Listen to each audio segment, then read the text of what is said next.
Isang magandang at mapagpalang araw sa inyong lahat, mga minamahal naming tagapakinig. Muli, samahan ninyo akong buksan ang isang panibagong aklat ng buhay kung saan ang mga puso ay susubukin at ang mga pananaw ay tiyak na babaguhin. Sabi nila, ang yaman daw ng isang tao ay nasusukat sa dami ng kanyang pera at kapangyarihan. Ngunit paano kung ang tunay na halaga pala natin ay hindi nakikita sa taas ng mga gusaling ating itinayo, kundi sa kakayahan nating paghilumin ng isang sugatang puso? Halina't pakinggan natin ang kwento ni Kael at Luz, isang kwentong magpapatunay na ang pinakamahalagang aral sa buhay ay natatagpuan, hindi sa karangyaan, kundi sa isang simpleng pusong marunong magmahal. Natapos ang video call sa isang matigas na utos. I want the revised proposal on my desk by Monday. No excuses. Hindi na hinintay ni Kael Alondevilla ang sagot mula sa kausap. Isinara niya ang kanyang laptop ng may awtoridad sa loob ng kanyang malawak at minimalistang opisina kung saan ang bawat gamit ay sumisigaw ng karangyaan at kaayusan. Ang katahimikan ay halos nakakabingi. Mula sa salaming pader ng kanyang opisina, tanaw niya ang malawak na hardin ng mansyon. Perpekto ang pagkakagupit ng mga damo. Malinis ang tubig sa asul na swimming pool at ang lahat ay nasa tamang lugar. Lahat maliban sa isang maliit na figura na nakaupo mag-isa sa gilid ng pool. Si Sinag, ang kanyang 8 taong gulang na anak. Napabuntong hininga si Kael, isang tunog ng pagkadismaya. Bakit palaging ganoon ang itsura ng bata? Malungkot. Nag-iisa sa kabila ng lahat ng laruang ibinibigay niya ng mga pinakamahusay na gadget ng isang silid na mas malaki pa sa isang condominium unit. Naroon pa rin ang anino ng kalungkutan sa mukha ng kanyang anak. Ang tunog ng doorbell ang pumutol sa kanyang pag-iisip. Ilang sandali pa, isang katulong ang kumatok at pumasok. Sir Kael, narito na po ang aplikante para sa posisyon ng kasambahay at tutor ni Sir Sinag. Papasukin mo siya. Malamig niyang sagot habang inaayos ang kanyang mamahaling Amerikana. Ilang sandali pa, pumasok ang isang babae. Simple ang kanyang suot, isang kupas na maong na pantalon at puting blouse na halatang ilang beses nang naplansa kaya't may kunot pa rin sa ilang bahagi. Nakatali ang buhok niya sa isang simpleng ponytail. Walang kolorete sa mukha, maliban sa pawis na namumuo sa kanyang noo. Sinuri siya ni Kael mula ulo hanggang paa. Ang pangalan sa resume, Luz Viminda Reyes. Miss Reyes, paninidong. Panimula ni Kael, ang kanyang boses ay walang emosyon. You understand the job description? You will be my son's tutor and at the same time, a housekeeper. Opo, sir. Malinaw po sa akin. Sagot ng babae. Ang boses niya ay mahinahon, ngunit may bahid ng kaba. Hindi tumingin si Kael sa kanyang mga mata. Binuklat niya ang resume nito, kahit nasa ulado na niya ang bawat detalye. Walang espesyal. High school graduate. Ilang taong karanasan bilang kasambahay. Wala ni isang formal na karanasan sa pagtuturo. Siya na ang pang-10 aplikante sa loob ng 2 buwan. Lahat ng nauna, mga lisensyadong guro na may matataas na kwalifikasyon ay sumuko kay Sinag. Wala kang formal na training sa pagtuturo. Anong kwalifikasyon mo para turuan ng anak ko? Diretsong tanong ni Kael. Natigilan si Luz Viminda. Sir, marahil po ay wala akong diploma, pero meron po akong pasensya. At mahal ko po ang mga bata. Isang mahinang tawa ang kumawala sa bibig ni Kael. Pasensya? Miss Reyes, I don't pay for patience. I pay for results. Hindi na niya ito pinagsalita pa. Dahil sa desperasyon at kawalan ng ibang pagpipilian, tinanggap na rin niya ito. Kailangan niya ng isang taong magbabantay sa anak niya habang abala siya sa pagpapatakbo ng Alon Corp.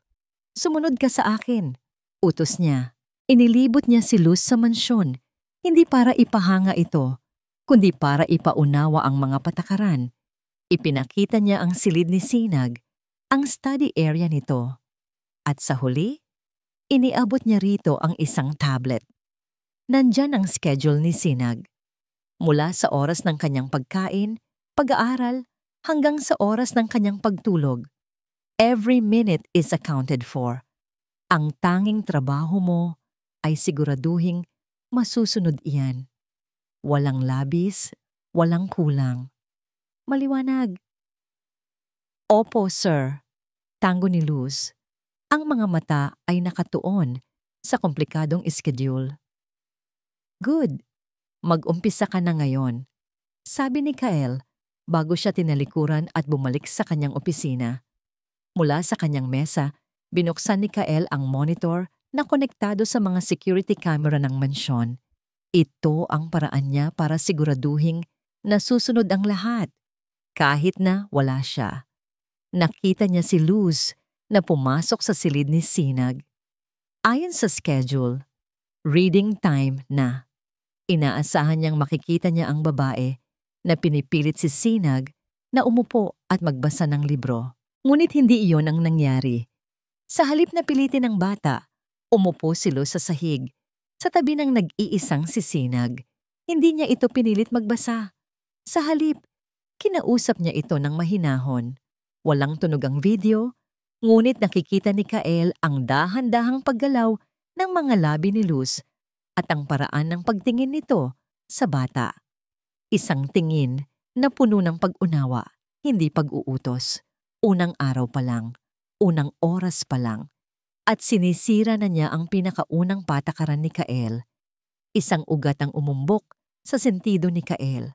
Kumuyom ang kanyang kamao habang nakatitig sa screen. Kael, na ang mga mata ay nanlilisik, ay nakatitig sa screen.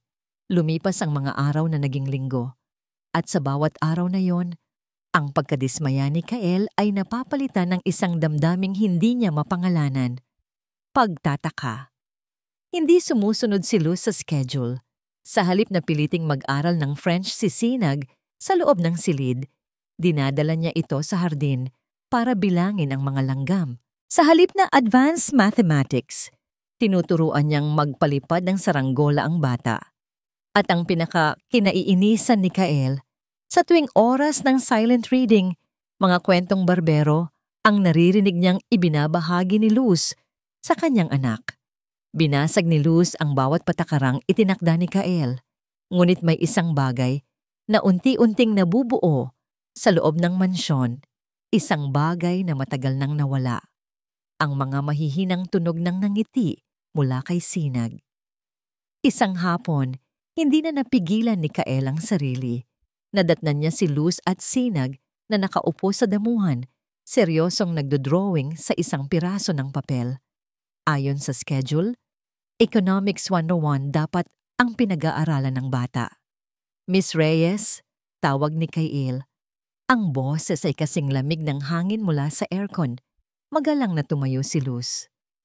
Sir Kael, magandang hapon po. Anong ginagawa ninyo? Tanong niya. Kahit kitang-kita naman ang sagot. Nagdodrawing po kami ng pangarap naming bahay, sir. Masayang sagot ni Luz habang si Sinag ay nagtago sa likod niya. Hindi iyan ang nasa schedule, mariing sabi ni Kael. Ang trabaho mo ay sundin ang mga utos ko, hindi ang mag-imbento ng sarili mong curriculum. Yumuko si Luz, ngunit nang magsalita siya, may bigat at katatagan ng kanyang boses. Paumanhin po, sir. Ngunit ang puso po ng isang bata ay hindi tumatakbo base sa isang schedule. Natigilan si Kael. Walang sino man ang nangahas na sumagot sa kanya ng ganoon. Bago pa man siya makahanap ng isasagot, tumalikod na siya at naglakad pabalik sa mansyon, dala ang init ng ulo. Kinagabihan, isang hindi inaasahang bisita ang dumating. Si Esmeralda de Villa ang kanyang tiyahin, isang babaeng balot sa alahas at may tinging kasing talim ng kutsilyo. Siya ang kumakatawan sa lahat ng pinaniniwalaan ng kanilang angkan. Kapangyarihan, yaman, at reputasyon. Kael, hiho, bati nito, sabay halik sa hangin. I came to check on you and my grandnephew. Ang kanyang mga mata ay agad na napako kay Luz na naghahain ng merienda. Sinuri niya ito mula ulo hanggang paa na para bang isang maruming insekto. Saan mo napulot ito? Bulong niya kay Kyle na may halong pandidiri. Mukhang hindi man lang marunong gumamit ng tamang kubyertos. She's temporary. Mabilis na sagot ni Kyle na tila nahihiya. Ang mga salita ni Esmeralda ay parang gasolinang ibinuhos sa nag-aalab ng pagkainis ni Kyle. Oo, tama ang tiyahin niya. Ano nga bang alam ng isang probinsyanang tulad ni Luz? Paano niya ipagkakatiwala ang kinabukasan ng kanyang anak sa isang babaeng walang alam, kundi pasensya? Sa puntong iyon, nagdesisyon si Kael. Tatanggalin na niya si Luz. Ngayong gabi rin, nagmarcha siya patungo sa silid ni Sinag. Ang bawat hakbang ay puno ng determinasyon. Bubuksan na sana niya ang pinto nang may marinig siyang isang tunog. Isang tunog na nagpatigil sa pag-ikot ng kanyang mundo.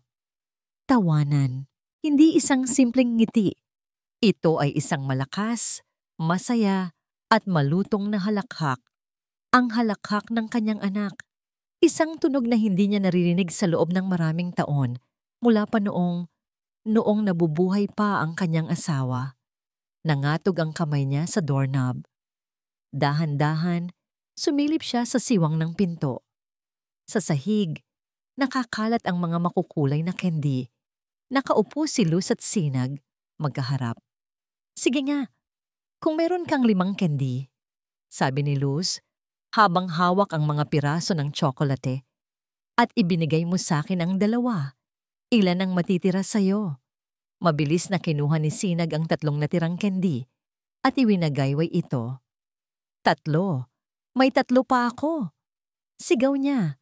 Ang mga mata ay nagniningning sa tuwa. Magaling! Puri ni Luz. Dahil dyan, sa'yo na itong 3. At muli, humalakhak si Sinag. Isang purong tunog ng kaligayahan na paurong si Kael. Ang galit na kanina'y nag-aalab sa kanyang dibdib ay biglang naglaho na parang bula. Napalitan ito ng isang emosyong hindi niya maintindihan. Isang kirot, isang pangungulila, isang pagkamangha. Hindi niya itinuloy ang pagpasok. Dahan-dahan siyang tumalikod at bumalik sa kanyang opisina.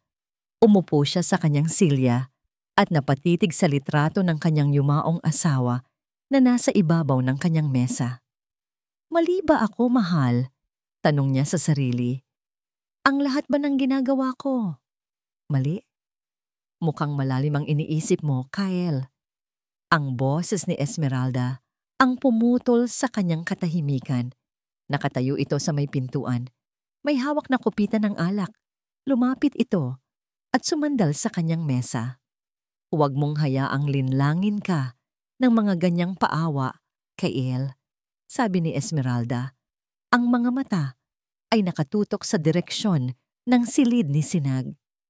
Ang kanyang boses ay tila isang ahas na gumagapang sa dilim. Mag-ingat ka sa mga ganyan. Ang mga mukhang inosente, ang kadalasang pinakadelikado. Ang mga salita ay tumarak sa isip ni Kael. Ang katiting na init na naramdaman niya mula sa tawa ng kanyang anak ay muling nilamon ng malamig na binhi ng pagdududa.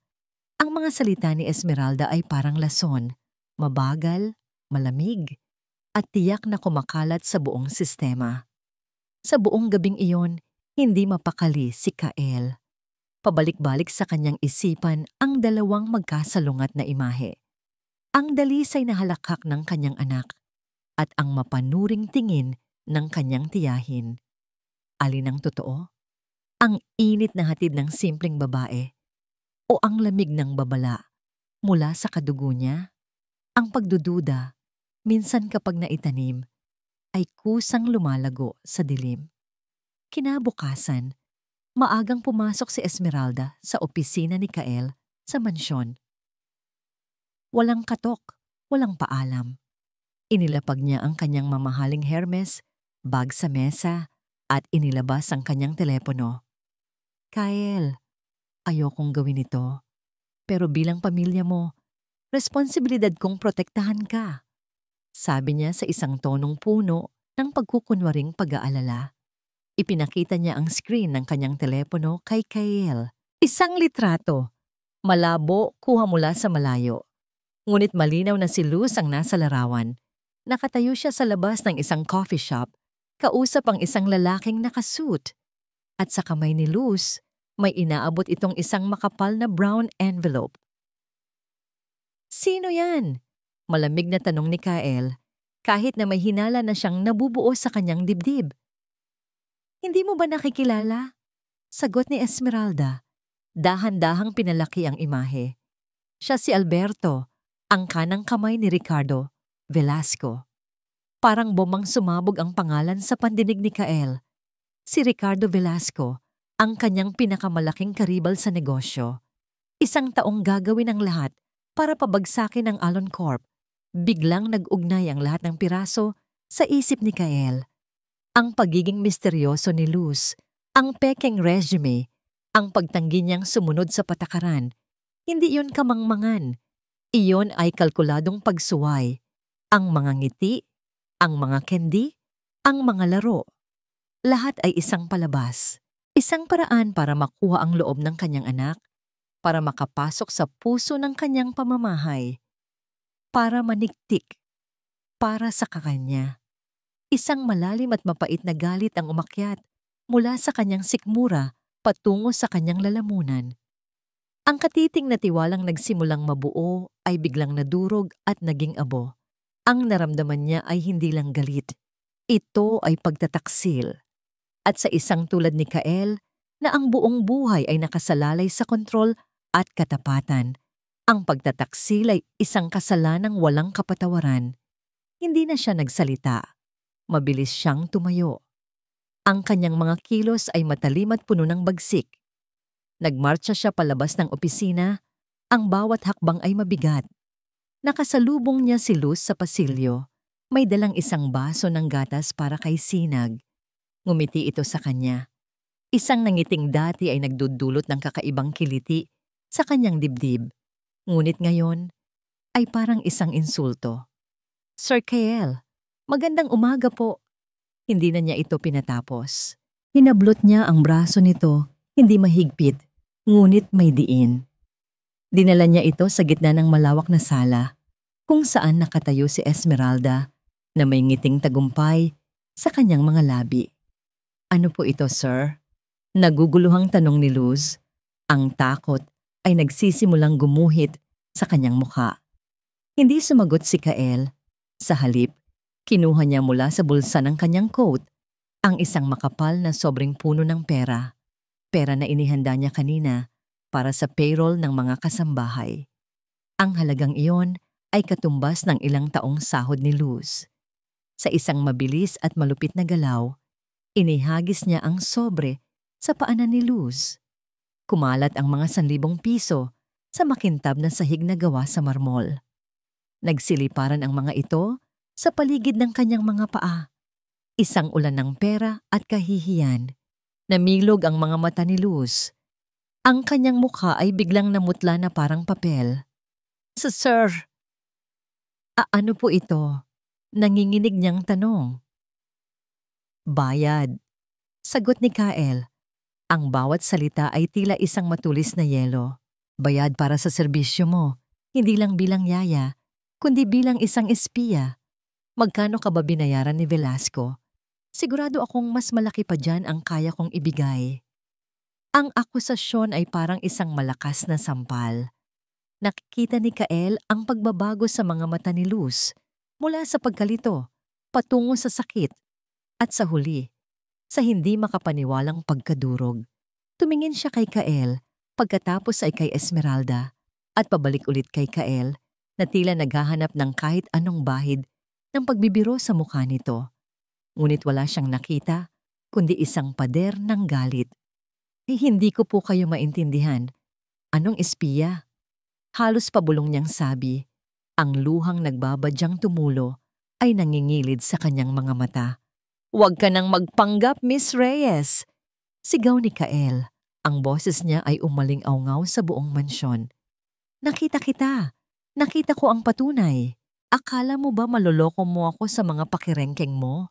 Sa mga candy mo? Sa mga laro mo? Sa bawat salitang binitiwan niya, para siyang sinasaksak ang sarili, ngunit hindi niya mapigilan. Ang sakit ng pagtataksil ay kailangang mailabas.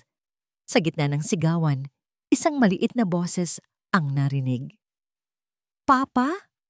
Nakatayo sa paanan ng engrandeng hagdanan si Sinag. Nakasuot ng kanyang pajama, hawak ang kanyang paboritong robot na laruan. Ang kanyang mga mata ay malaki at puno ng takot habang nakatingin sa nagkalat na pera, sa umiiyak na si Luz at sa galit na galit niyang ama. Parang binuhusan ng malamig na tubig si Kael nang makita ang anak. Ngunit huli na ang lahat. Ang galit niya ay isang rumaragasang apoy na hindi na niya kayang kontrolin. Luz, huwag kang umalis. Umiiyak na sigaw ni Sinag. Tumakbo ito at niyakap ang mga binti ni Luz na para bang ito ang kanyang huling kanlungan. Huwag mo akong iwan. Ang eksenang iyon, ang kanyang anak na yumayakap sa babaeng pinaniniwalaan niyang traidor.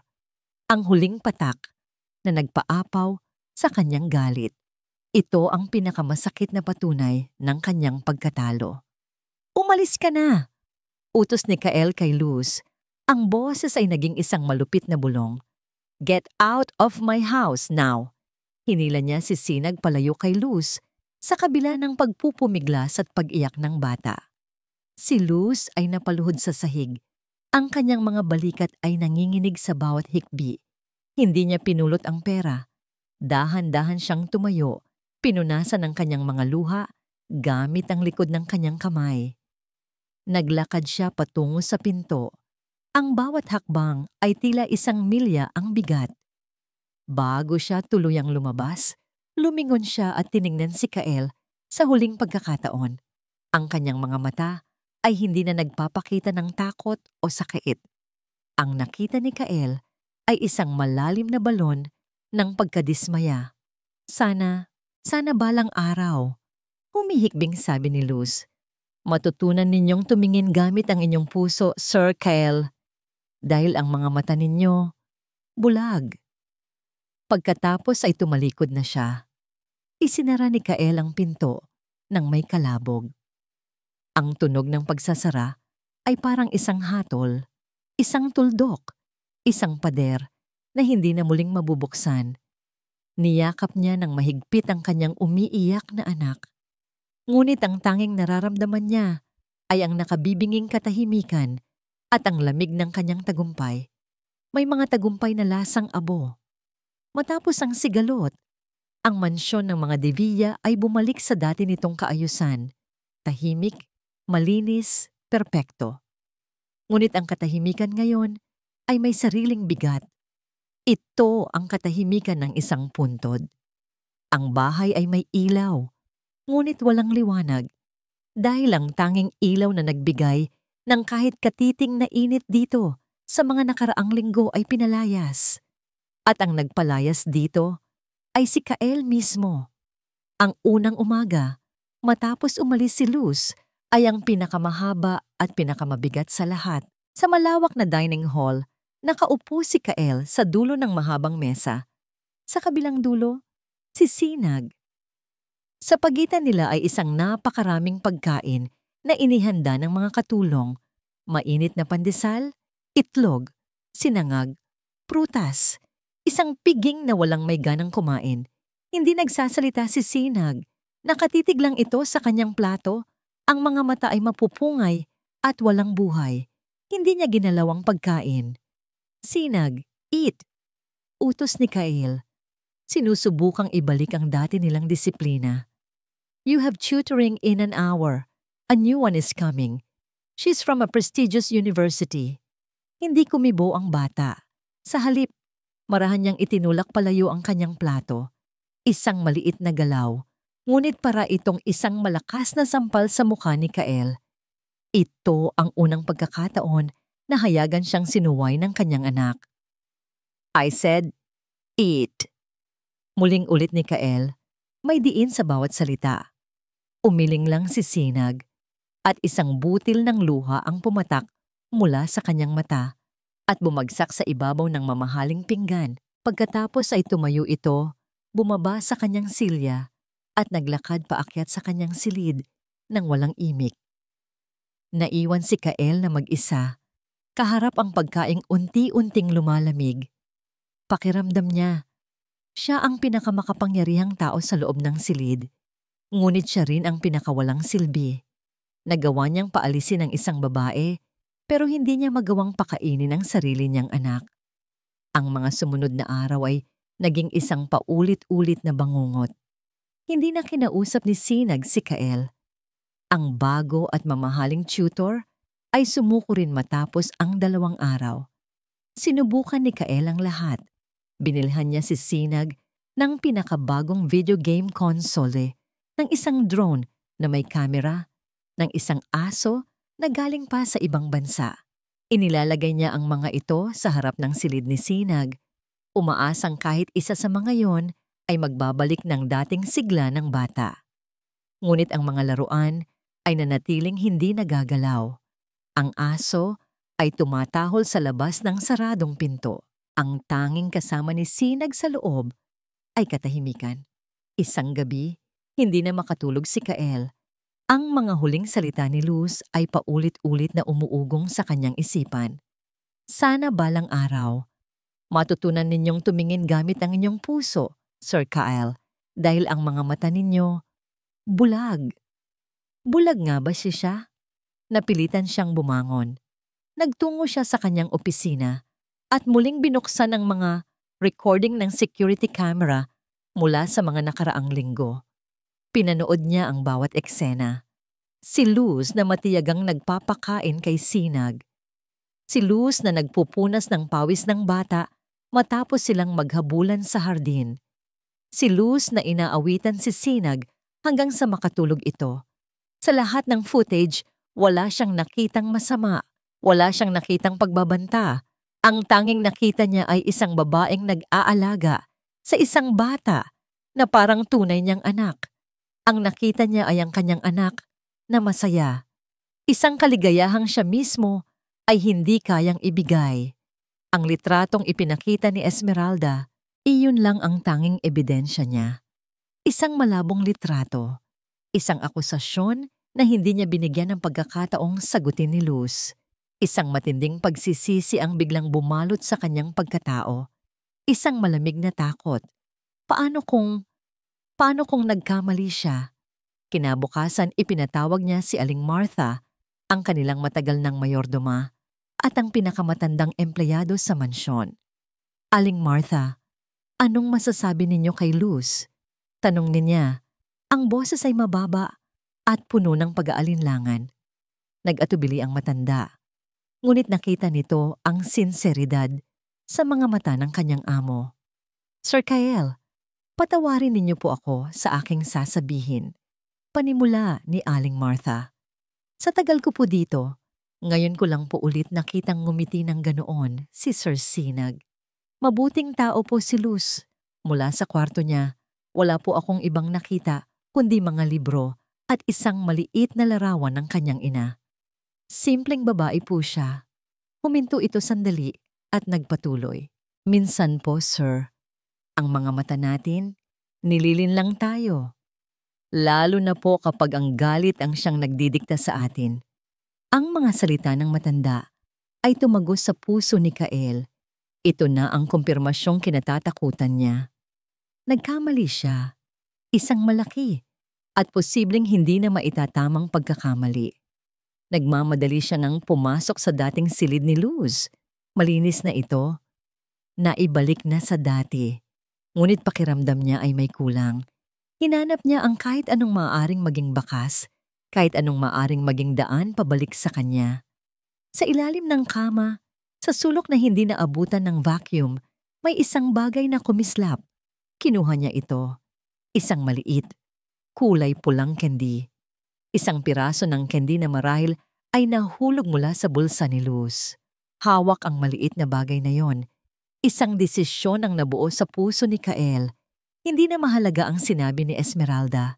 Hindi na mahalaga ang kanyang pride. Ang tanging mahalaga ay ang aninong bumabalot sa kanyang anak. Isang aninong siya lang ang makakapag-alis. Hahanapin niya si Luz. Bumalik siya sa kanyang opisina at tinawagan ang kanyang pinagkakatiwalaang assistant. Mark, I need you to find someone for me. Her name is Luz Viminda Reyes. Utos niya, ang boses ay puno ng determinasyon. I want every information you can get. Her last known address, her family, everything. I want it on my desk by tomorrow. Yes, sir. Right away. Sagot ni Mark sa kabilang linya.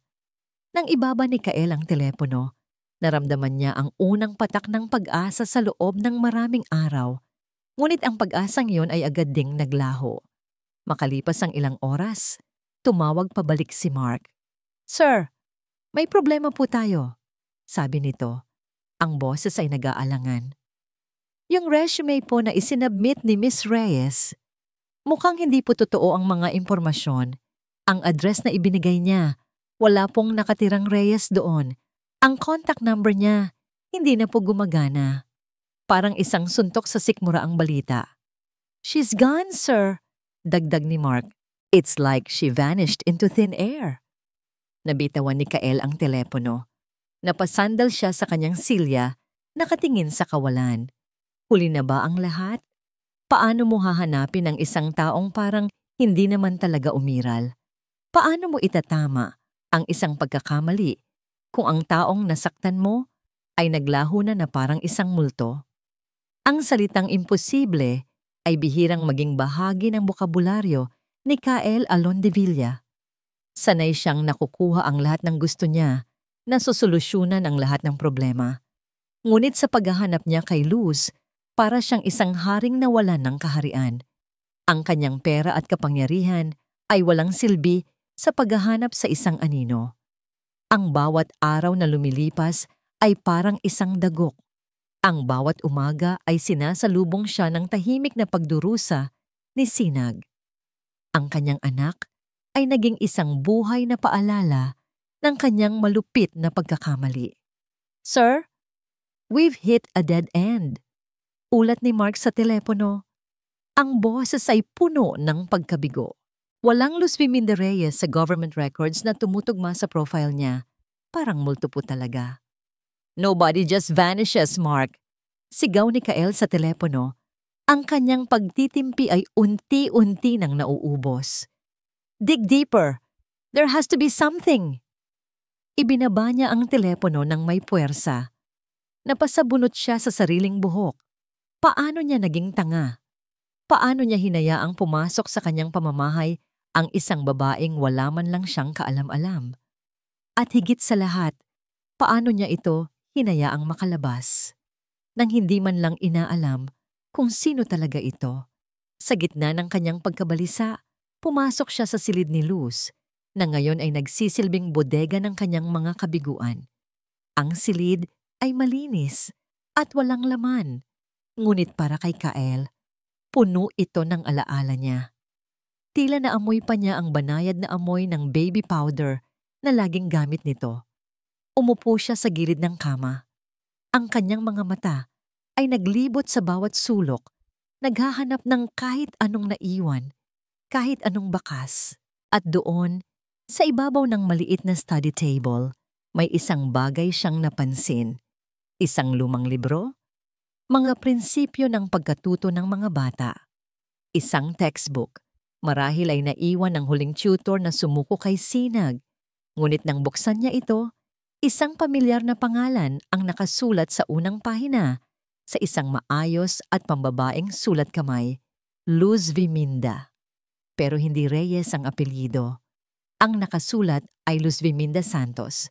Sa ilalim ng pangalan, may nakasulat na pangalan ng universidad, Philippine Normal University. Ito na. Ito na ang sinulid na kanyang hahawakan. Isang maliit na sinulid ng pag-asa sa isang malawak na karayom. Hindi na siya nagsayang ng oras. Agad niyang pinuntahan ang universidad. Ang Alon Corp ay may malaking donasyon sa universidad na yon, kaya hindi naging mahirap para sa kanya na makakuha ng access sa mga record. Sa registrar's office, kaharap ang isang computer screen, lumabas ang isang larawan. Ang larawan ng isang mas batang Luz, nakangiti, puno ng pangarap. Ang kanyang mga mata ay nagniningning. Luz Viminda Santos. Course, Bachelor of Elementary Education, Major in Special Education. At sa tabi ng kanyang pangalan, ang mga salitang nagpabilis ng tibok ng puso ni Kael. Academic Scholar. Dean's Lister. Nag-scroll pababa si Kael sa kanyang mga grado. Puro uno. Matataas na marka sa lahat ng subjects. May mga parangal, mga sulat ng rekomendasyon mula sa mga propesor. Ito ay hindi record ng isang simpleng kasambahay. Ito ay record ng isang napakatalinong mag-aaral. Isang babaeng may napakagandang hinaharap. Anong nangyari sa kanya? Tanong ni Kael sa registrar. Bakit hindi siya nakapagtapos? Tiningnan ng registrar ang record. Nakalagay po dito, Surgery indefinite leave of absence due to family emergency. Pamilya, iyon ang susi. Ngunit ang universidad ay walang impormasyon tungkol sa kanyang pamilya. Tanging isang lumang address sa probinsya ang nakalista. Kilala niyo ba kung sino ang naging advisor niya? Tanong ni Kael. Doon, ibinigay sa kanya ang pangalan ng isang matandang propesor na nagtuturo pa rin sa universidad. Si Professor Amelia Torres. Agad na hinanap ni Kael ang opisina ng propesora. Naabutan niya itong nag-aayos ng mga libro. Isang babaeng may puting buhok na at makapal na salamin, ngunit ang mga mata ay puno ng talino. Professor Torres? Magalang na tanong ni Kael. Tumingin ito sa kanya. Yes, how can I help you? My name is Kael de Villa. I'm looking for one of your former students, Luz Viminda Santos. Sa pagbanggit pa lang ng pangalan, biglang nagbago ang anyo ng propesora. Isang nangiti ng pag-alala ang sumilay sa kanyang mga labi, na agad ding napalitan ng lungkot. Ah, si Luz, ang isa sa pinakamahuhusay kong estudyante, sabi nito. Napakatalino ng batang iyon, puno ng puso, sayang na sayang. Napakabigat ng pinagdaanan niya. Anong nangyari sa kanya, Professor? Umupo ang matanda. At ikinuwento ang lahat. Ikinuwento niya kung paanong si Luz ay isang huwarang mag-aaral, isang inspirasyon sa kanyang mga kaklase. Ngunit sa huling taon niya sa kolehiyo, biglang nagkasakit ng malubha ang kanyang ina. Kailangan ng malaking pera para sa operasyon.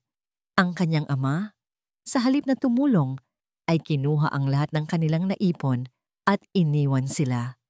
She had no choice. Malungkot na sabi ni Professor Torres, she had to stop. She took on any job she could find just to pay for her mother's medical bills. She sacrificed her dreams for her family. Nakatayo lang si Kael, hindi makapagsalita.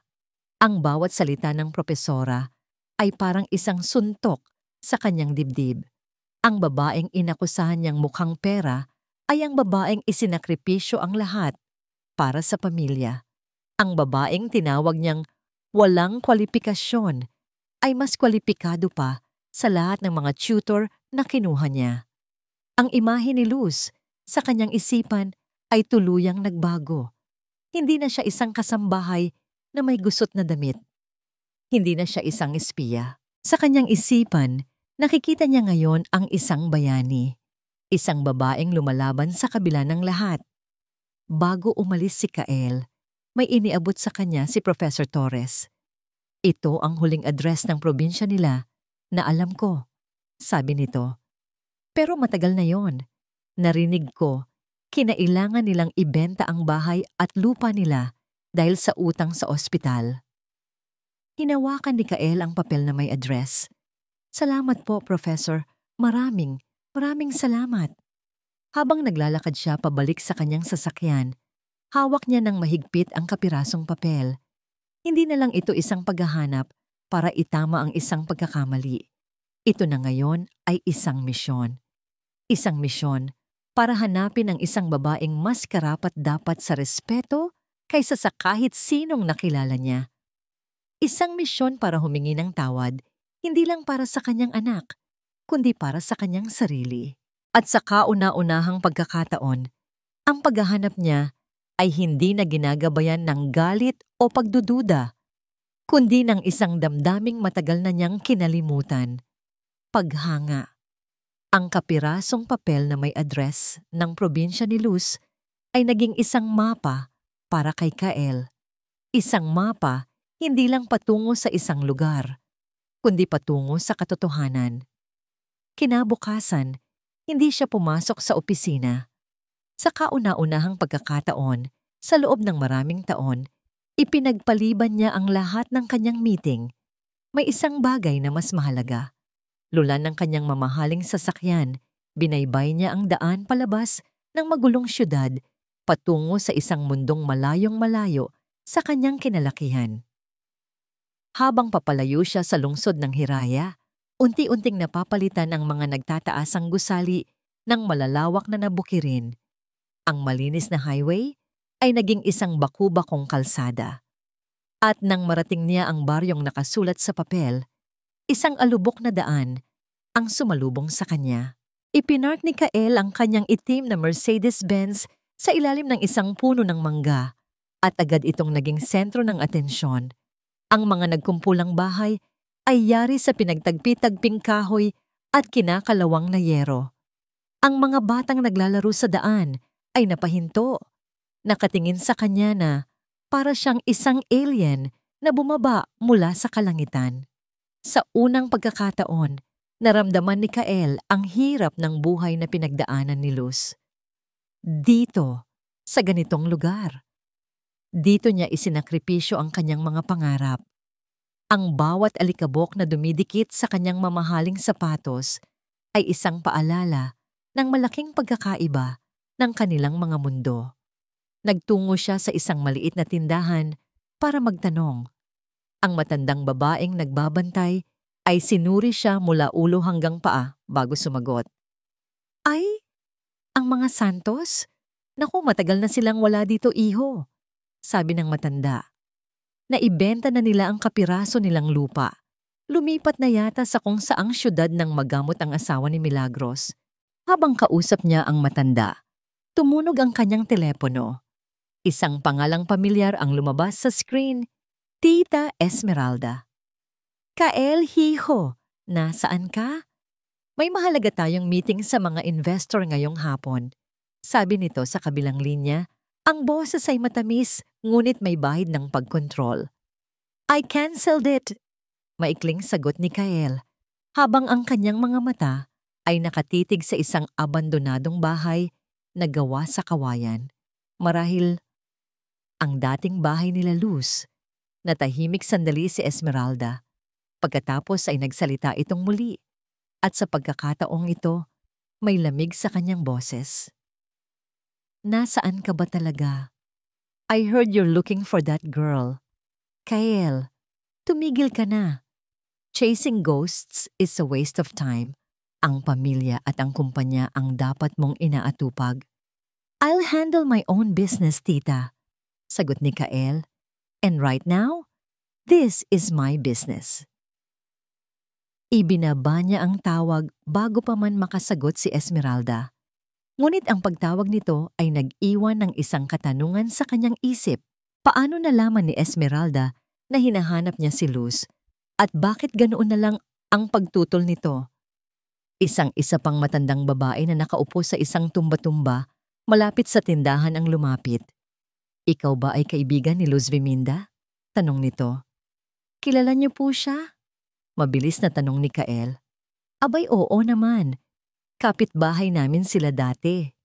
Sagot ng matanda, na nagpakilalang si Aling Nena. Napakabait na bata niyaan. Ubod ng sipag at talino. Isusubo na lang niya. Ibibigay pa sa kanyang ina. Nakakaawa nga napakabigat ng pinasan niyang krus. Kung hindi lang dahil sa malaking utang sa ospital, siguro ay isa na siyang teacher ngayon. Ang bawat salita ni Aling Nena ay karagdagang patalim na tumutusok sa konsensya ni Kael. Umalis siya sa baryong iyon na dala ang bigat ng katotohanan. Gabi na nang makauwi si Kael sa mansyon. Pagod ang kanyang katawan, ngunit mas pagod ang kanyang kaluluwa. Nagtungo siya sa kanyang study para uminom ng alak Umaasang mababawasan nito ang bigat sa kanyang dibdib. Habang nakaupo, napatingin siya sa isang cabinet kung saan nakatago ang mga lumang gamit ng kanyang yumaong asawa. Binuksan niya ito, naghahanap ng kahit anong bagay na makakapitan, isang alaala na magbibigay sa kanya ng kapayapaan. Sa ilalim ng isang kahon ng mga lumang album, may nakita siyang isang folder ng mga dokumento ng sasakyan at sa loob niyon, isang maliit at halos kupas ng resibo mula sa isang talyer. Binasa niya ito, isang resibo para sa car maintenance at sa ibaba, may sulat kamay na nota mula sa mekaniko. Warning: brake fluid leak detected. Immediate replacement advised. Ang petsa sa resibo, 3 araw bago ang aksidenteng kumitil sa buhay ng kanyang asawa. Biglang nanlamig ang buong katawan ni Kyle. Isang alaala ang biglang bumalik sa kanya. Nasa isang business trip siya noon. Tumawag ang kanyang asawa. Sinasabing gusto nitong bisitahin ang mga magulang nito sa probinsya. Naalala niyang si Esmeralda ang kasama ng asawa niya ng araw na yon. At si Esmeralda ang nagpumilit na gamitin ng kanyang asawa ang kotseng yon dahil mas komportable daw yon para sa long drive. Nangangatog ang mga kamay ni Kyle habang hinahanap niya sa kanyang telepono ang numero ng dati nilang mekaniko, si Mang Tony. Mabuti na lang at naitago pa niya ito. Pagkatapos ng ilang ring, may sumagot. Hello? Mang Tony? Sino to? Si Kyle de Villa po ito. Mang Tony, may itatanong lang po sana ako tungkol sa kotse ng asawa ko. Yung naaksidente. Natahimik ang mekaniko. Sir Kyle, matagal na po iyon. Alam ko po, giit ni Kyle. Pero kailangan kong malaman, yung problema sa preno, sinabihan niyo po ba kami? Opo, sir. Paulit-ulit ko pong sinabi. Mabilis na sagot ni Mang Tony. Pero wala po kayo noon. Nasa biyahe daw po kayo, sabi ni Ma'am. Kaya ang sinabihan ko po tungkol sa problema sa preno ay si Ma'am Esmeralda. Ang pangalan ay parang isang putok ng baril sa gitna ng katahimikan. Binitawan ni Kyle ang telepono. Nahulog ito sa sahig, ngunit hindi niya narinig ang kalabog. Ang tanging naririnig niya ay ang mabilis na kabog ng kanyang dibdib at ang isang nakakakilabot na katotohanan na unti-unting nabubuo sa kanyang isipan. Ang katotohanang natuklasan ni Kyle tungkol sa aksidente ng kanyang asawa ay isang malalim na sugat na muling bumuka.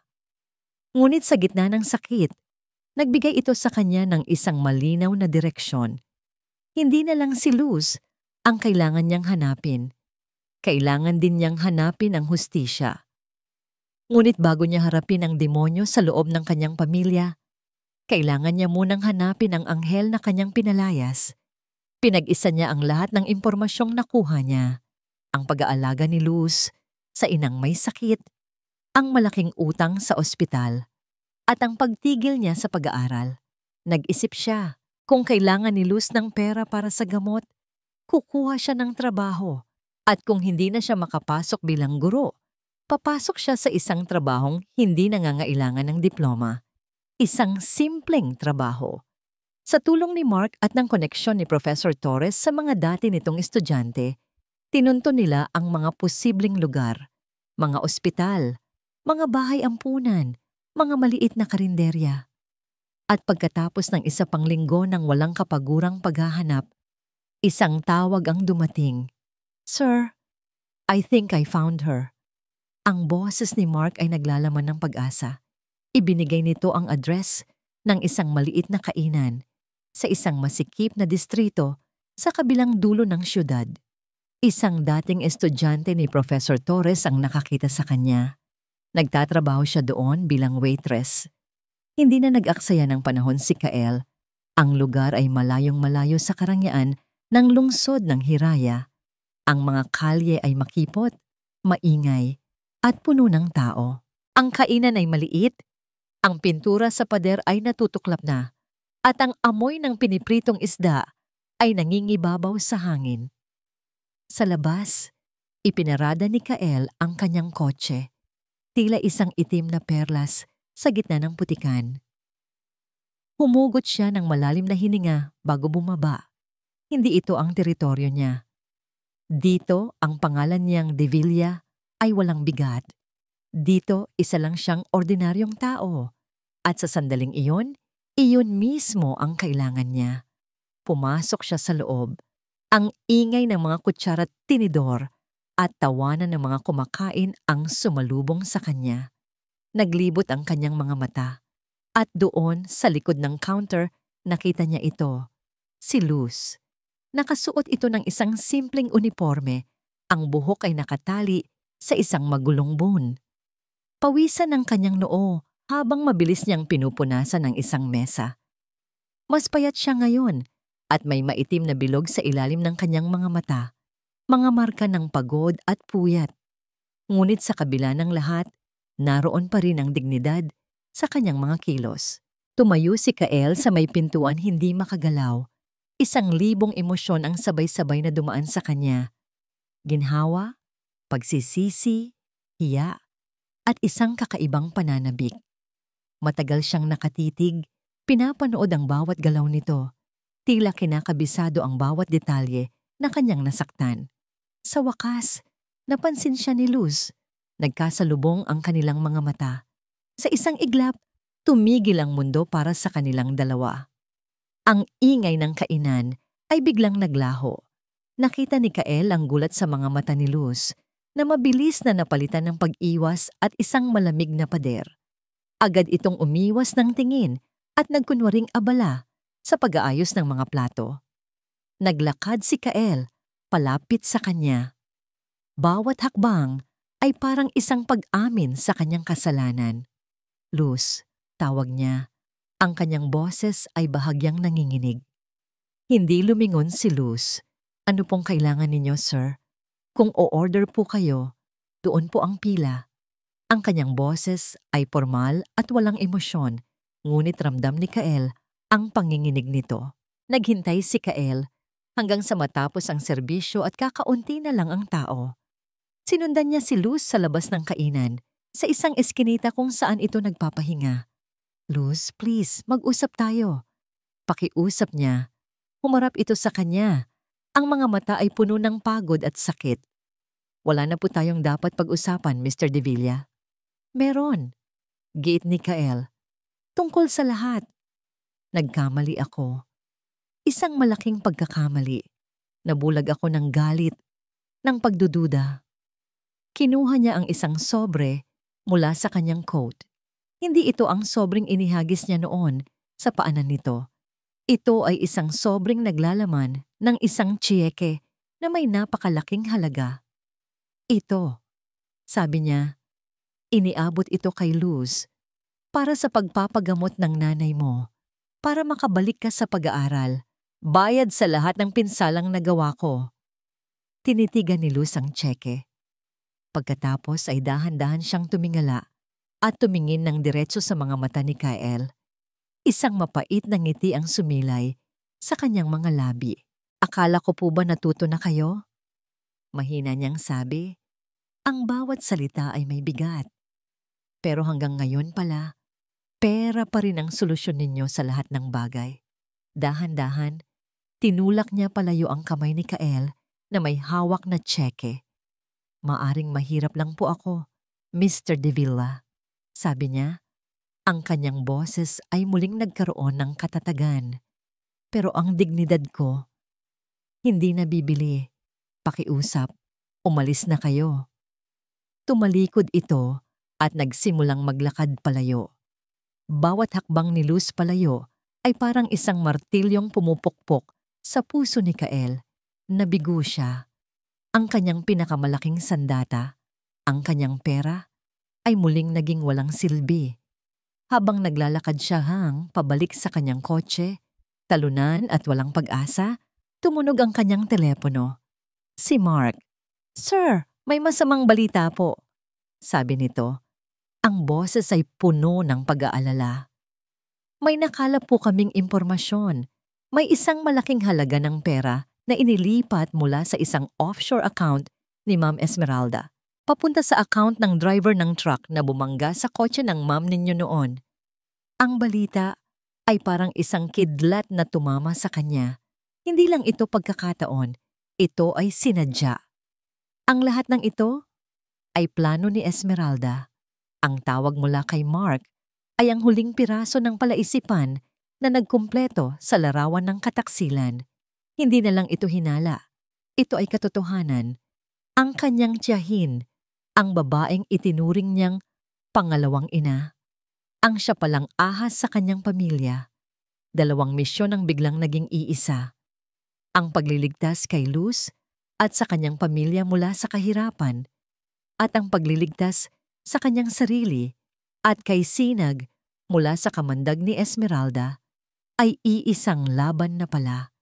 At sa labang ito, hindi na niya gagamitin ang aroganteng kapangyarihan ng pera. Gagamitin niya ang talino at diskarte na nagpayaman sa kanya. Ang unang hakbang, tulungan si Luz nang hindi nito nalalaman.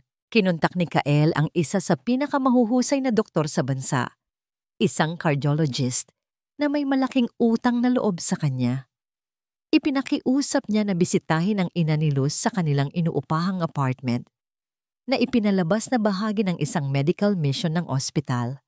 "Sir, narito po kami ngayon sa apartment nila," bulong ng assistant ng doktor sa telepono habang nasa labas ito.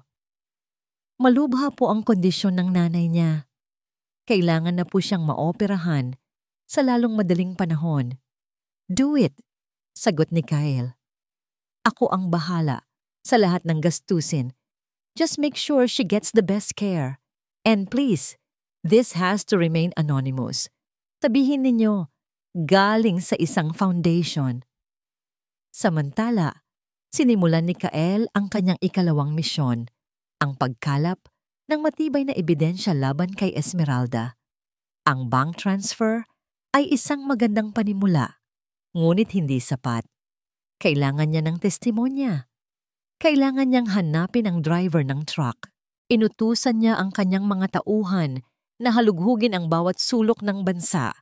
At pagkatapos ng ilang araw, natagpuan nila ito. Isang lalaking nagtatago sa isang liblib na probinsya sa Mindanao, nabubuhay sa takot at konsensya. Si Kael mismo ang lumipad para kausapin ang lalaki. Naabutan niya itong nag-aani sa isang bukirin, payat at sunog sa araw. Ang dating tapang ay napalitan ng takot nang makita nito kung sino ang kaharap. "Papatawad po, sir," nanginginig na sabi ng driver. Napaluhod ito sa putikan. "Wala po akong kasalanan. Napag-utusan lang po ako." "Sino yun?" Mariing tanong ni Kael, kahit alam na niya ang sagot. Ikinuwento ng driver ang lahat. Paano siya binayaran ni Esmeralda para tapikin lang daw ang kotse ng asawa ni Kael. Sapat lang para magkaroon ito ng minor accident at matakot. Ngunit nawalan daw siya ng kontrol sa truck. Hindi niya sinasadyang mapatay it. Pagkatapos ng aksidente, binantaan siya ni Esmeralda na papatayin ang kanyang pamilya kung maglalakas loob siyang magsalita. Habang nagaganap ang lahat ng ito, sa Maynila, nakatanggap si Luz ng isang milagro. Isang grupo ng mga doktor ang kumatok sa kanilang pinto. Sinuri nila ang kanyang ina at sinabing kwalipikado ito para sa isang libreng operasyon mula sa isang charity foundation. Hindi makapaniwala si Luz. Umiyak siya sa tuwa, nagpasalamat sa Diyos sa hindi inaasahang biyaya. Ngunit sa isang sulok ng kanyang isipan, hindi niya maiwasang magtaka. Sino ang misteryosong benefactor na ito? Ang tanging taong may kakayahang gumawa nito na kilala niya ay si Kael. Ngunit itinaboy niya ang isiping iyon. Imposible. Sinukuan na siya ng lalaking iyon. Naging matagumpay ang operasyon. Habang nagpapagaling ang kanyang ina sa isang pribadong silid sa ospital, nakatanggap si Luz ng isang tawag mula sa isang unknown number. Nag-atubili siyang sagutin ito. "Hello? Luz?" Ang boses na yon. Ang boses na nagdulot sa kanya ng matinding sakit. At sa kabila ng lahat, ay nagpapatibok pa rin sa kanyang puso. Si Kael. Paano mo nalaman ang numero ko? Malamig niyang tanong. Hindi yan ang mahalaga, sabi ni Kael. Ang mahalaga, okay ka lang ba? Ang nanay mo? Salamat sa foundation na tumulong sa amin, magaling na siya. Sagot ni Luz, may diin sa salitang foundation. Natahimik sandali si Kael. Alam niyang alam na ni Luz. Luz, makinig ka. Sabi niya, ang boses ay seryoso. Nasa panganib ka. Anong ibig mong sabihin? Nalaman na ni Esmeralda na hinahanap kita. She feels threatened. Hindi ko alam kung ano ang kaya niyang gawin. Biglang ang pag-uusap nila ay pinutol ng isang tawag sa kabilang linya mula kay Sinag. Ibinigay ni Kael ang telepono sa kanyang anak. Hello? Tita Luz?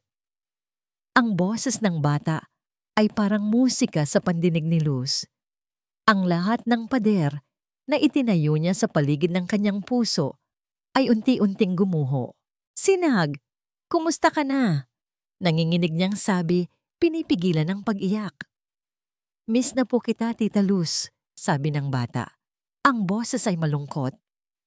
Bakit ka po umalis? Please, bumalik ka na po. Si Papa, malungkot din po siya palagi. Ang simpleng mga salita na yon ay tumagos sa kaluluwa ni Luz. Hindi niya namalayan. Tumutulo na pala ang kanyang mga luha.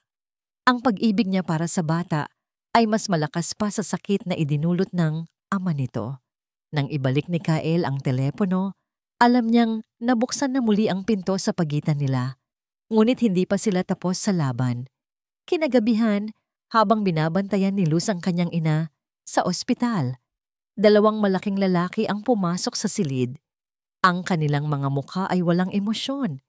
Pinapasabi ni Ma'am, umalis na daw kayo sa syudad kung ayaw ninyong masaktan, sabi ng isa sa mga lalaki, habang ang isa ay hinahawakan ang tubo ng dextrose ng kanyang ina. Naintindihan ni Luz ang lahat. Ang babala ni Kael, ang panganib. Ito na yon, si Esmeralda. Alam nitong siya ang kahinaan ni Kael at gagamitin siya nito para sirain ang lalaking unti-unti nang bumabalik sa kanyang puso. May mga sandali sa buhay na parang isang bagyo. Dumarating nang sabay-sabay ang malakas na hangin at ulan, winawasak ang lahat ng iyong pinaghirapan at iniiwan kang basang-basa at nanginginig sa gitna ng kawalan. Para kay Kael, ang sandaling iyon ay dumating na. Matapos ang tawag ni Luz na puno ng takot, agad na nagpadala si Kael ng kanyang mga security personnel sa ospital. Ngunit pagdating nila doon, huli na ang lahat.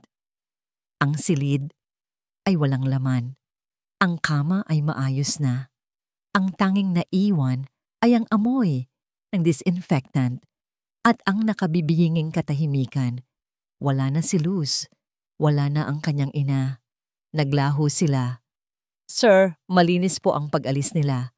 Ulat ng hepe ng kanyang security. Walang CCTV footage na nakakuha sa kanila. Ang sabi ng mga nurse, nag-voluntary discharge daw po sila. Pero halatang may nag-pressure sa kanila. Nabitawan ni Kael ang kanyang telepono. Isang pamilyar na pakiramdam ang bumalik sa kanya. Ang pakiramdam ng kawalan ng kontrol. Ang pakiramdam noong una niyang hinanap si Luz. Ngunit ngayon, mas matindi. Dahil ngayon, alam niyang nasa panganib ito. Isang panganib na siya mismo ang nagdala. Muli, nawala si Luz. At sa pagkakataong ito, pakiramdam niya ay kasalanan na niya. Habang hinahanap niya ang lahat ng posibleng paraan para matunton ang kinaroroonan ni Luz, si Esmeralda naman ay naghahanda para sa kanyang huling at pinakamalupit na atake. Isang emergency family council meeting ang ipinatawag niya. Naroon ang lahat ng matataas na miyembro ng angkan ng De Villa, mga taong angka. Ang tanging pinapahalagahan ay ang pangalan at yaman ng kanilang pamilya. Pumasok si Kael sa silid pulungan ng kanilang ancestral house. Ramdam niya ang bigat ng mga mapanuring mata na nakatutok sa kanya. Kael, ipinatawag ko kayong lahat dahil sa isang mahalagang bagay. Panimula ni Esmeralda, ang kanyang boses ay puno ng pekeng pag-aalala. Ito ay tungkol sa kapakanan ng Alon Corp at ang kakayahan ni Kael na pamunuan ito. Nagsimula siyang magsalita. Isinalaysay niya ang isang bersyon ng kwento na pabor sa kanya. Ikinuwento niya kung paano naging pabaya si Kael sa kanyang asawa dahil sa sobrang pagtuon sa trabaho. Pinalabas niyang ang pagkabalisa ng asawa ni Kael ang naging dahilan kung bakit ito nagmadaling umalis noon at naaksidente. Ginamit niya ang mismong sakit at kalungkutan ni Kael laban dito. At ngayon, pagpapatuloy ni Esmeralda, ang kanyang mga mata ay tila naluluha. Ang pamangkin ko ay muling naliligaw ng landas. Pinagpapalit niya ang kanyang responsibilidad sa kumpanya para lamang habulin ang isang hamak na kasambahay. Isang babaeng, ayon sa aking investigasyon, ay may kaduda-dudang pagkatao. Hindi makapagsalita si Kael. Bawat salita ni Esmeralda ay isang patalim. Ginamit nito ang kanyang pinakamalalim na insecurities, ang kanyang pagkukulang bilang asawa, ang kanyang pagkakamali kay Luz, para sirain siya sa harap ng kanilang pamilya. Wala siyang ebidensya. Ang testimonya ng driver ay hindi sapat kung walang physical proof.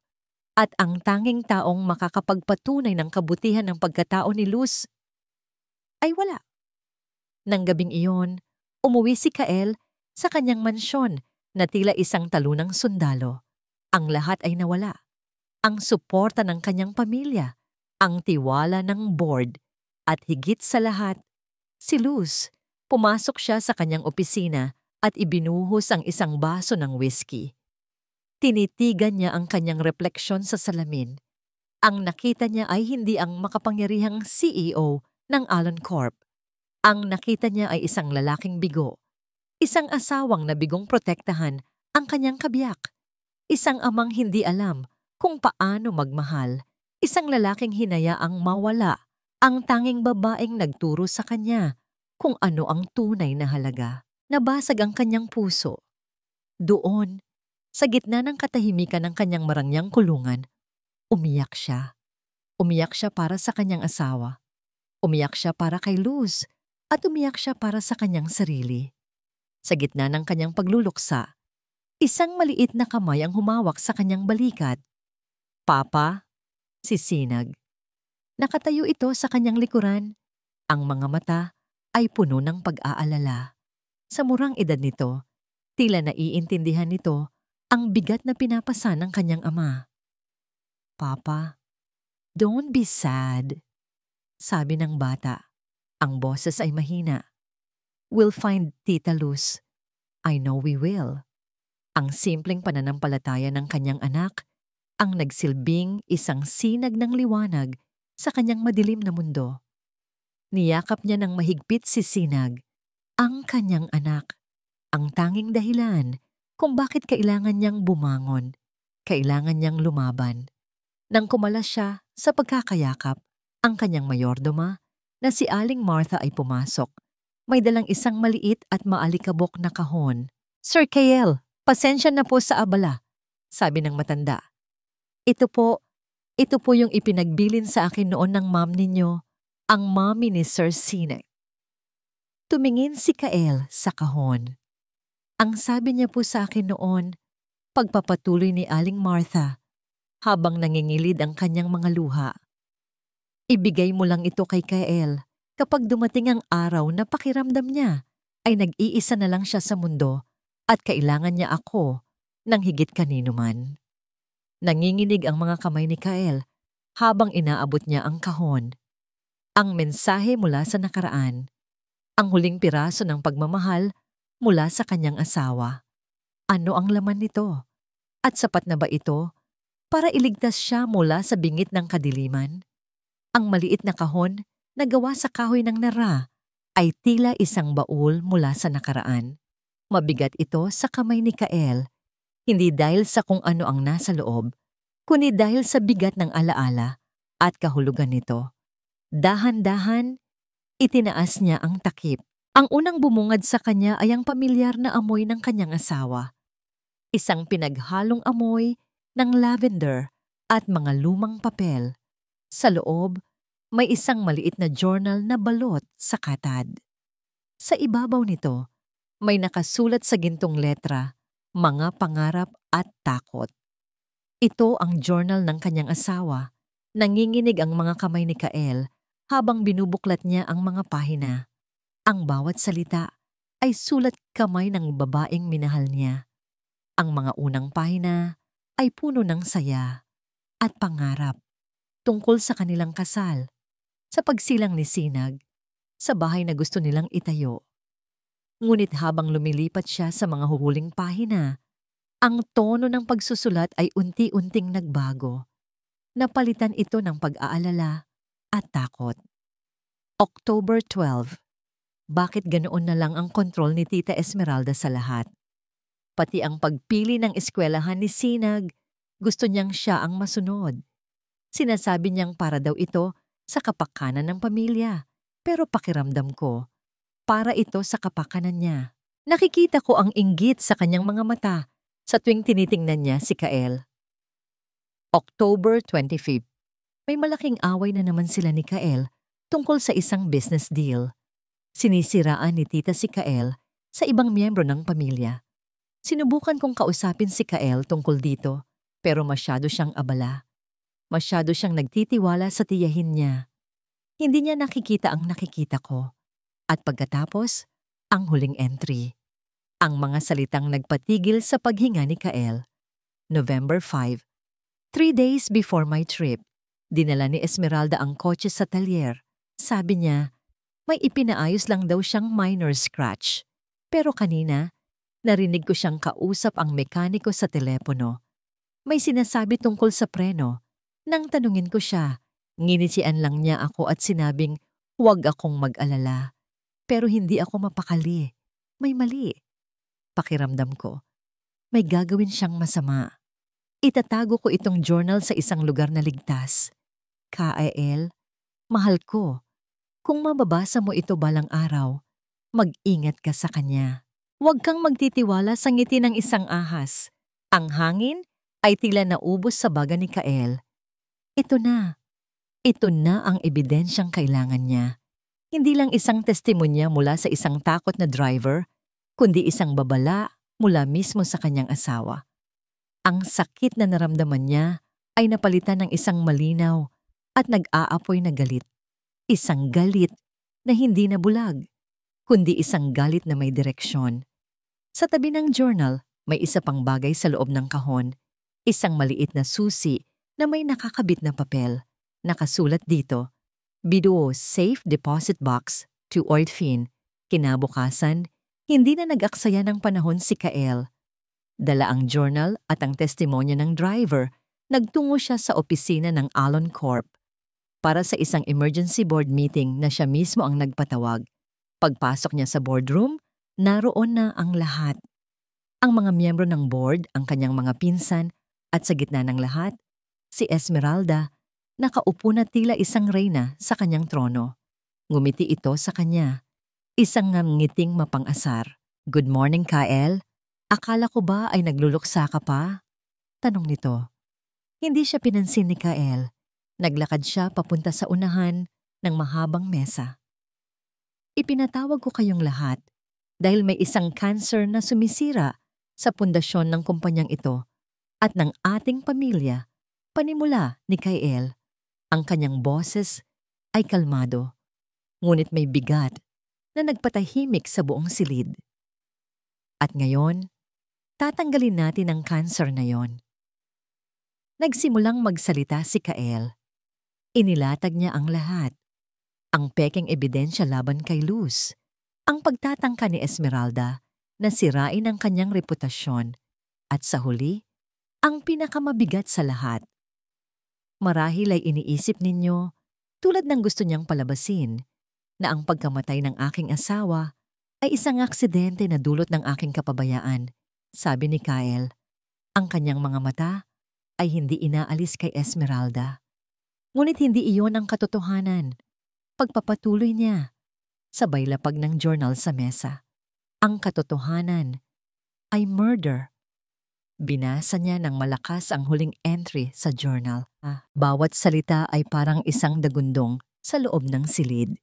Ang nangiti sa mukha ni Esmeralda ay unti-unting naglaho, napalitan ng gulat at pamumutla. Kasama ang testimonya ng driver na binayaran niya para isagawa ang krimen na ito. Malinaw na ang lahat. Pagtatapos ni Kyle, biglang nawala ang lahat ng composure ni Esmeralda. Tumayo siya. Ang kanyang mga kamay ay nanginginig. Sinungaling! Gawa-gawa mo lang ang lahat ng iyan.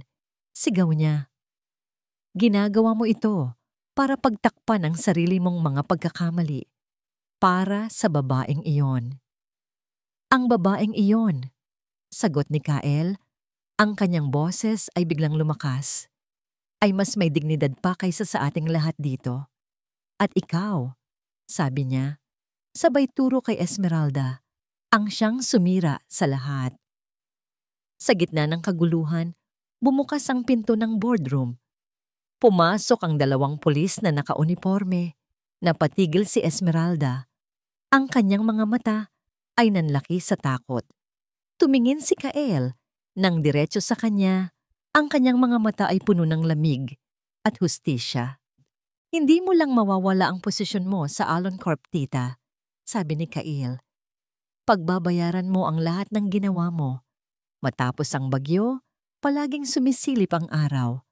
Ang pag-aresto kay Esmeralda ay yumanig sa mundo ng mga elitista. Ngunit para kay Kyle, ito ang simula ng paghilom. Ang hustisya para sa kanyang asawa ay nakamit na. Ngayon, may isa pa siyang misyon na kailangang tapusin. Ang muling buuin ng tulay na siya mismo ang sumira. Ang paghahanap muli kay Luz ay hindi naging madali. Tila sinadya nitong magtago, takot na muling masangkot sa gulo ng mundo ni Kyle. Ngunit sa pagkakataong ito, hindi na nag-iisa si Kyle. Si Professor Torres na nabalitaan ng mga nangyari ang naging susi. Sa tulong ng kanyang network ng mga dating estudyante, natuntun nila si Luz at ang kanyang ina sa isang maliit na paupahan sa probinsya ng Laguna, kung saan sila pansamantalang nanunuluyan sa isang malayong kamag-anak. Hindi na nagdala si Kyle ng mamahaling kotse. Nagabang siya ng bus, naglakad sa maputik na daan. Hindi na siya ang CEO ng Alon Corp na naghahanap ng isang empleyado. Isa siyang lalaking naghahanap ng kapatawaran. Naabutan niya si Luz na nagsasampay ng mga damit sa labas ng kanilang maliit na bahay. Ang sikat ng hapon ay tumatama sa kanyang mukha. Nagbibigay dito ng isang malambot na sinag. Nang makita siya nito, walang gulat sa kanyang mga mata. Tila inaasahan na niya ito. Ngunit meron pa ring pag-aalinlangan. Mr. De Villa, bati nito. Ang boses ay kalmado na ngayon. Walang bahid ng galit o takot. Kyle, pagtatama niya. Just Kyle. Nagkaroon ng ilang sandali ng katahimikan sa pagitan nila. Ang tanging maririnig ay ang huni ng mga ibon at ang lagaslas ng hangin sa mga puno ng niyog. Nabalitaan ko ang nangyari sa tiyahin mo, sabi ni Luz. I'm sorry. Don't be, sagot ni Kyle. She got what she deserved. Ang dapat kong ihingi ng tawad ay ang lahat ng idinulot kong gulo sa buhay mo. I'm sorry, Luz. I'm sorry for everything. Sa pagdududa ko, sa masasakit na salitang binitiwan ko, sa panganib na dinala ko sa'yo, at sa nanay mo. Tumingin si Kyle ng diretso sa mga mata ni Luz.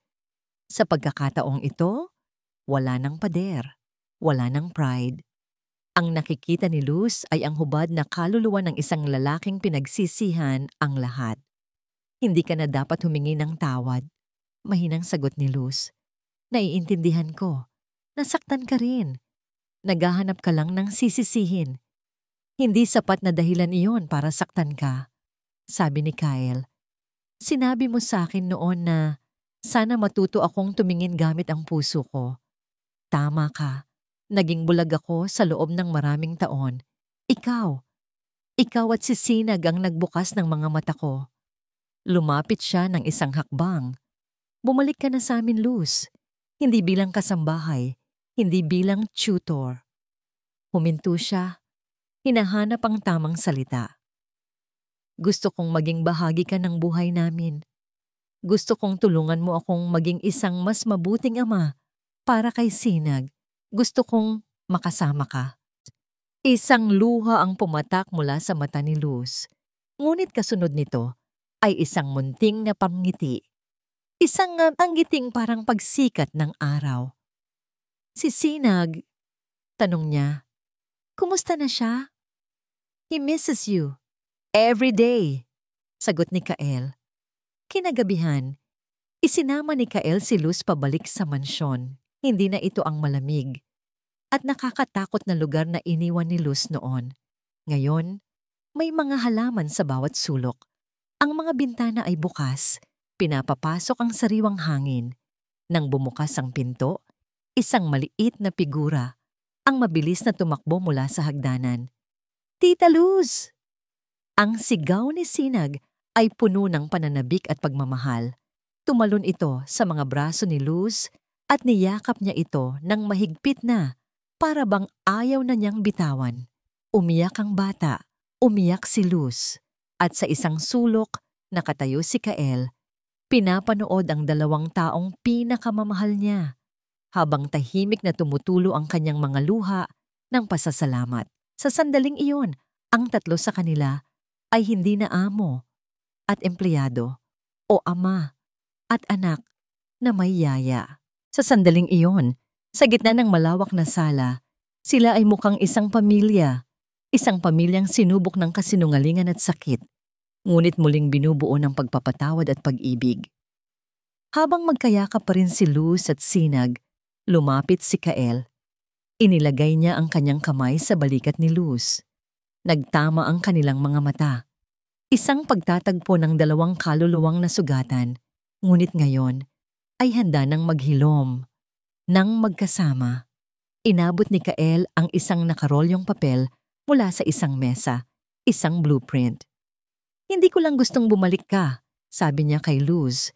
Gusto kong may itayo tayo. Something new, something better. Ibinukas niya ang blueprint. Ito ay disenyo ng isang maliit, ngunit magandang gusali na napapalibutan ng hardin. Ano ito? Nagtatakang tanong ni Luz. Ngumiti si Kael. Isang nangiting na ngayon lang nakita ni Luz. Isang nangiting totoo at puno ng pag-asa. Hindi ito isang bahay, sabi niya. Ito ay isang simula. Ang pangalan niya, Bahay Diwa. Isang taon. Sa loob ng isang taon, maraming maaaring magbago. Ang isang sugat ay maaaring maghilom. Ang isang papangarap na matagal nang ibinaon ay maaaring muling mamukadkad. At ang isang mansyon na dating kulungan ng kalungkutan ay maaaring maging isang tunay na tahanan. Isang maaraw na umaga, ang hardin na dating laging tahimik ay puno ng buhay. Ang hangin ay puno ng halakhak ng mga bata, ng tunog ng musika at ng amoy ng bagong pag-asa. Ito ang araw ng inaugurasyon ng Bahay Diwa, isang maliit na eskwelahan na itinayo sa isang bahagi ng malawak na lupain ng mga Divilla. Isang eskwelahan para sa mga batang kapuspalad, mga batang tulad ng dating si Luz, puno ng pangarap ngunit kulang sa pagkakataon. Sa harap ng entablado, nakatayo si Luz Biminda Santos, hindi na bilang isang kasambahay na may gusot na damit, kundi bilang ang punong guro at tagapagtatag ng eskwelahan. Nakasuot siya ng isang simpleng bestida, ngunit ang liwanag na nagmumula sa kanya ay mas nakasisilaw pa sa anumang alahas. Humarap siya sa mga bata, sa kanilang mga magulang, at sa mga taong tumulong na buuin ang kanyang pangarap. Magandang umaga po sa inyong lahat. Panimula niya, ang kanyang boses ay matatag at puno ng pasasalamat. Noon po, pangarap ko lang ang makapagturo. Isang pangarap na akala ko ay habang buhay ng ipagkakait sa akin. Ngunit natutunan ko po na ang buhay ay may sariling paraan ng pagtupad sa ating mga hiling. Minsan, sa mga paraang hindi natin inaasahan. Tumingin siya sa direksyon kung saan nakaupo ang kanyang ina, na ngayon ay malakas na at malusog. Ang mga mata ay nagniningning sa pagmamalaki. Pagkatapos, ang kanyang tingin ay lumipat sa isang lalaking nakatayo sa gilid, tahimik na nakamasid. Ang mga mata ay hindi inaalis sa kanya. Natutunan ko na ang tunay na edukasyon ay hindi lang tungkol sa mga numero at letra na nasa libro. Pagpapatuloy ni Luz. Ito ay tungkol sa paghubog ng puso. Ito ay tungkol sa pagtuturo ng kabutihan, pag-unawa, at pagmamahal. Dito sa Bahay Diwa, hindi lang po tayo magbabasa. Dito matututo tayong mangarap muli. Pumalakpak ang mga tao. Sa gitna ng palakpakan, isang batang lalaki ang tumakbo paakyat ng entablado at niyakap siya. Si Sinag, hindi na siya ang malungkot at tahimik na bata. Ngayon, siya ay isang masayahin at bibong leader ng kanyang mga bagong kaibigan. Congratulations, Tita Luz! We love you! Sigaw niya sa mikropono na umani ng mas malakas na palakpakan at tawanan. Bumaba si Luz sa entablado at sinalubong siya ni Kael. Walang salitang namutawi sa kanilang mga labi. Hinawakan lang ni Kael ang kanyang kamay. Isang hawak na nagsasabi ng lahat, ng pasasalamat, ng paghanga, at ng isang pag-ibig na nahubog, hindi sa karangyaan, kundi sa mga pagsubok. You did it! Bulong ni Kael. We did it! Pagtatama ni Luz, habang pinipis silang kamay nito.